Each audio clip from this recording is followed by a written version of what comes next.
Hello everyone! Muli po, dito ang inyong powerful mom, Mami Con. Ayan po, ito po ang bago nating video ngayon. Ayan, nandito po kami ngayon sa production area ng mga kasama ko. At yan po, gagawa kami ngayon ng fish bangus balls.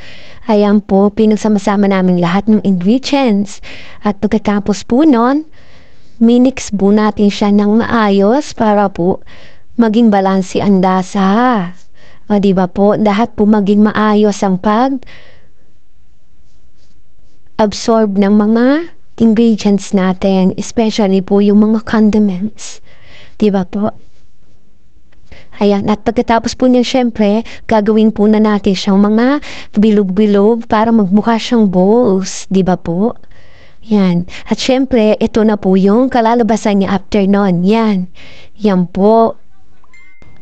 Gawa ng ating fish bangus balls. Thank you for watching. Bye-bye!